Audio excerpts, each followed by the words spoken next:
Model क्या है? Is it a deterministic model? It is a deterministic model. सीधे सीधे हमें वेरिएबल्स, अनकंट्रोलेबल वेरिएबल्स गिवन है, so it is a deterministic model. ठीक है, समझ आ गई आपको? क्लियर है बात की? Okay, let's go to another problem. पढ़ें आप इस प्रॉब्लम को.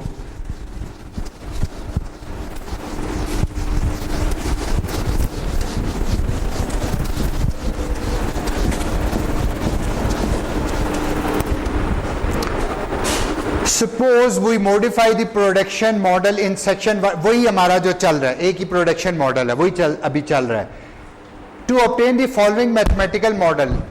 ओके, वो कहते हैं कि हमने वही P is equal to 10x वाली बात चली. अब पहले पे चले जाएं, बिल्कुल जो जहां से स्टार्ट किया. एक ही प्रोडक्ट है, एक ही प्रोडक्ट है x, और वो $10 में उसका सेलिंग प्राइस है. तो हमारा ऑब्जेक्टिव फंक्शन बनता था टू मैक्सिमाइज 10x. सिंगल जो हम बात कर रहे थे.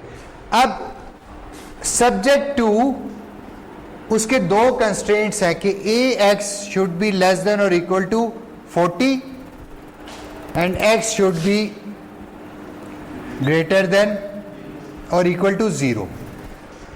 पहले हमारे पास क्या था कि a जो था गिवन था. What is A? A is the time taken to complete 1 unit. एक x के बनाने में 5 घंटे लग रहे थे. अब we are not sure about that. अब वो कहते हैं A टाइम लग रहा है. ठीक है, अब वो कह रहे हैं where A is the number of hours of for production time required for each unit produced. With A is equal to 5, the optimum solution is x is equal to 8. If we have a stochastic model with A is equal to 3, A is equal to 4, A is equal to 5, A is equal to 6 as the possible values for the number of hours required per unit, what is the optimum value for x? What problem does this stochastic model cause? अब देखें क्या हो गया. अब जो मैं आपसे पहले बात कर रहा था कि इस केस सिनेरियो में अभी हमारे पास जो प्रोडक्शन टाइम है, जो हमारा कंस्ट्रेंट था, वन ऑफ द कंस्ट्रेंट जो था हमारा, अब वो डेफिनेट नहीं है. अब वो कह रहे हैं कि वो a इज इक्वल टू क्या हो सकता है? 3 भी हो सकता है, a इज इक्वल टू 4 भी हो सकता है, a इज इक्वल टू 5 भी हो सकता है, a इज इक्वल टू 6 भी हो सकता है.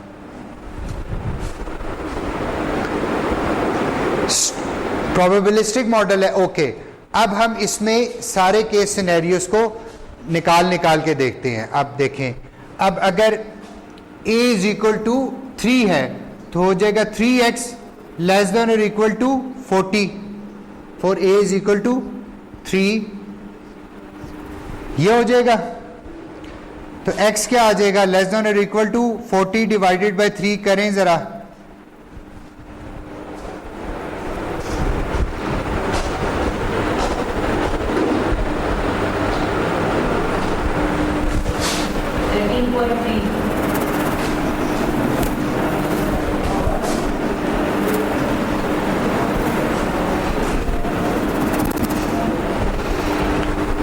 जी, x is less than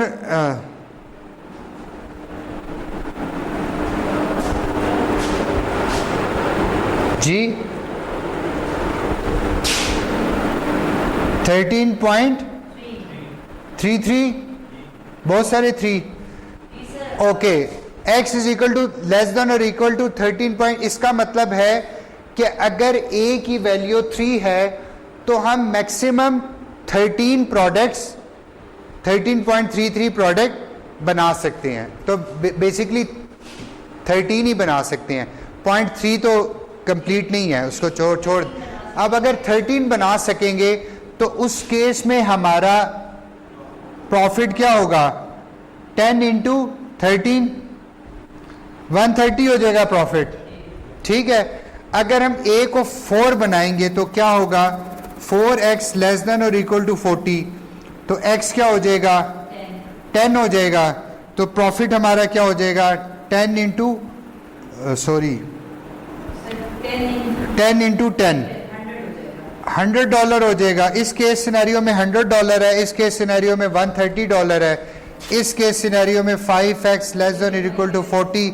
ये तो हम कर चुके हैं। 8 है, प्रॉफिट हमारा है 10 × 8 और 80, ठीक है। इस केस में 6x <= 40, x <= 40/6 क्या आएगा बताइए काइंडली।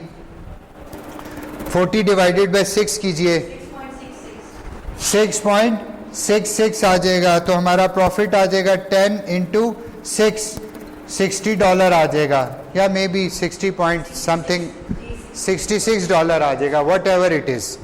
ओके, अब आप देखिए कि हमारे पास ऑप्टिमम सोल्यूशन क्या है।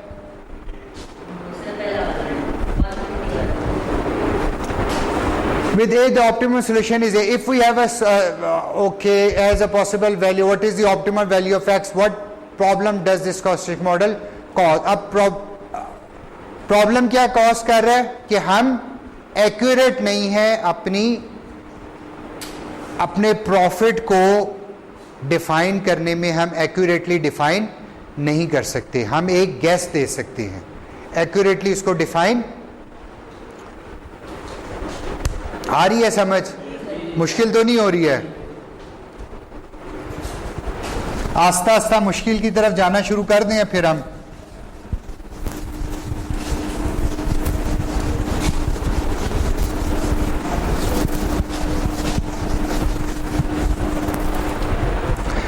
अच्छा, जो डीएल स्टूडेंट्स हैं उनसे काइंडली मेरी रिक्वेस्ट है, आप लोगों को अगर मेरे लेक्चर के बाद किसी भी किस्म के क्वेश्चंस होते हैं तो काइंडली जो हमारी क्लास का ग्रुप है आप उसमें वो क्वेश्चन फ्लोट कर दिया करें। और मेरे लिए ज़्यादा फिजिबल ये है कि मैं आपको जो भी मेरा नेक्स्ट लेक्चर होगा उसमें मैं आपको थॉरोली उसका जवाब दे दूंगा। जब आप मुझे पर्सनली टेक्स्ट करते हैं लंबा चौड़ा, अब वो मेरे लिए उस बात को टेक्स्ट में एक्सप्लेन करना मुश्किल है। तो आप मुझे, अगर आपका कोई इस तरह का कोई क्यूरी है, आप मुझे वॉइस मैसेज या आप मुझे टेक्स्ट मैसेज क्लास के ग्रुप पे करें और मैं आपको रिप्लाई करूंगा नेक्स्ट लेक्चर के अंदर। ओके, ये जरा इसको फोकस करें अब आप। Problem number 3, a retail store in Des Moines, Iowa receives shipment of a particular product from Kansas City and Minneapolis। दो जगहों से एक स्टोर है जहां पर दो जगहों से सामान आ रहा है, ठीक है। X क्या है? Number of units of the product receive from Kansas, और Y is number of city of the product receive from Minneapolis, ठीक है। आपने एक डिपार्टमेंटल स्टोर खोला है, उस डिपार्टमेंटल स्टोर में X यूनिट्स जो हैं वो लाहौर से आ रही हैं और Y यूनिट्स क्या हैं? कराची से आ रही हैं। यहां तक समझ आ गई बात की? कुछ सामान लाहौर से, कुछ सामान कराची से। Write an expression for the total number of units of the product received by the retail store in Des Moines। आपको कितनी प्रोडक्ट टोटल आ रही हैं आपके पास? एक्सप्रेशन लिखना है। क्या आ रहा है आपके पास? कितनी प्रोडक्ट आ रही हैं जी? आपके पास कितनी प्रोडक्ट आ रही हैं total? x plus y। Sometimes things are so simple that they become complicated। भी एक x से आ रही है, एक y से आ रही है, टोटल आपकी शॉप पे x प्लस y आ रहा है, ठीक है। Shipment from Kansas city cost $0.2 per unit, ठीक है। अच्छा, अब देखें ये जो है ना, ये है कैंसस से आ रही है, ठीक है, और ये आ रही है आपके, क्या है जी, मिनेपोलिस से आ रही है, ठीक है। अब वो कह रहे shipment from Kansas cost 0.2 per unit and shipment from Minneapolis cost 0.25 per unit. Develop an objective function representing the total cost of shipment to Des मोइन्स।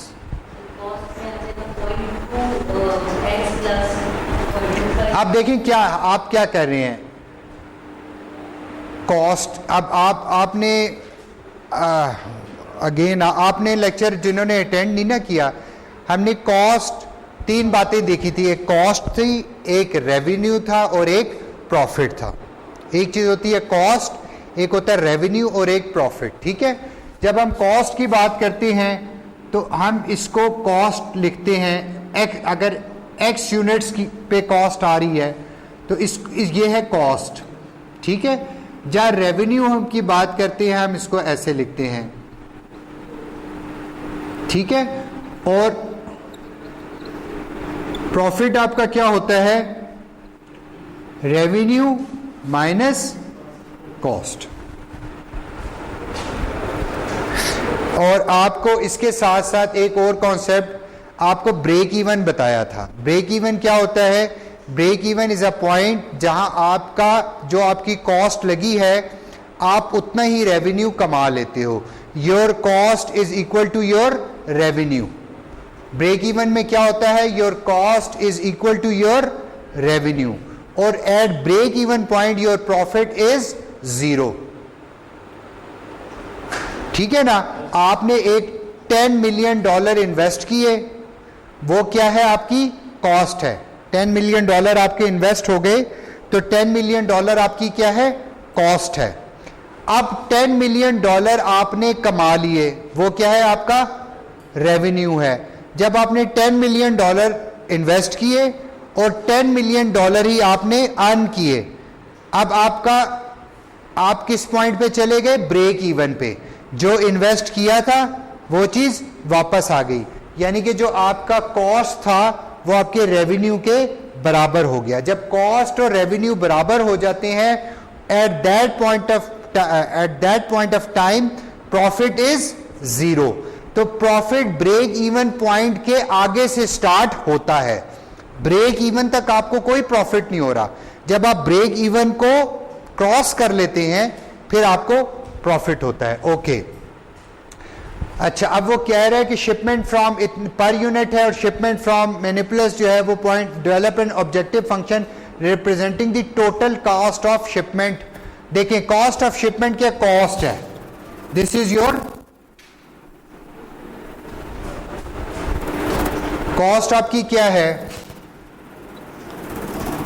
जी बताइए,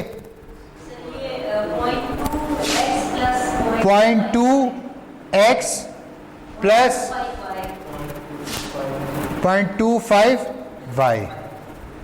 कैंसर से आप जितनी चीजें खरीदेंगे वो 0.2 की मिलेंगी, उसको 0.2 से मल्टीप्लाई कर दें।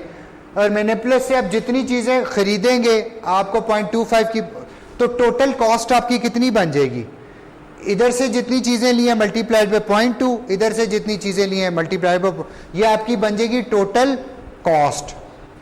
समझ आ गई, ओके।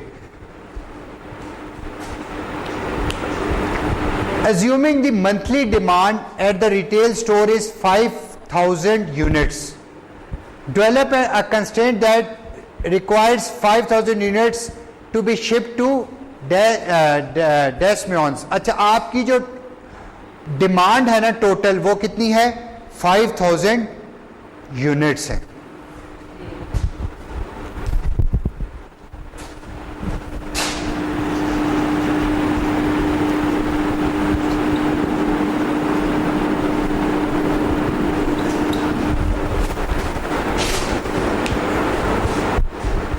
जी 5,000 यूनिट्स हैं, तो आपका कंस्ट्रेंट आप कैसे बनाएंगे, एक जगह से एक्स चीजें आ रही हैं, एक जगह से वाई आ रही हैं और आपकी डिमांड क्या है 5,000 है। कंस्ट्रेंट क्या होगा,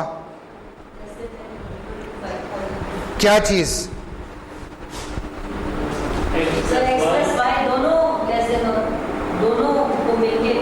जी एक्स कंस्ट्रेंट क्या होगा, subject to X plus Y should be less than और इक्वल टू 5। तो देखें ना, एक्स आपके पास एक्स से भी आ रही हैं वाई से भी आ रही हैं, टोटल बिकनी 5,000 है, तो आपने एक्स और वाई को 5,000 से कम रखना है, इसको इससे बढ़ने नहीं देना, इसलिए कि आपके पास डिमांड ही नहीं है। अगर आप 5,000 से ज्यादा परचेजिंग कर लेंगे तो आपकी चीज सेल नहीं होगी, आपकी इन्वेंट्री बन जाएगी, तो आप कहेंगे x plus y should be less than or equal to 5000. हम कहां पर पहुंच गए? सी पर पहुंच गए थे. D, no more than 4000 units can be shipped from Kansas City and no more than 3000 units can be shipped from Minneapolis in a month. Develop constraint to model this situation. जी जी, क्या है आप बताइए. अब आप मुझे बताएं. x का आएगा less than or equal to x का जो constraint होगा. देखें x का constraint x should be less than और इक्वल टू 4000 है, 4000, और y should be less than और equal to 3000. x should be greater than और equal to 0, y should be greater than equal to. ये भी आपने लिखना होता है जी. डी क्लियर हो गया? कोई डाउट? आपको समझ आ रही है? शर्माना नहीं है. अगर आपको नहीं समझ आएगी मैं आपको 0 से दोबारा बताऊंगा. ठीक है?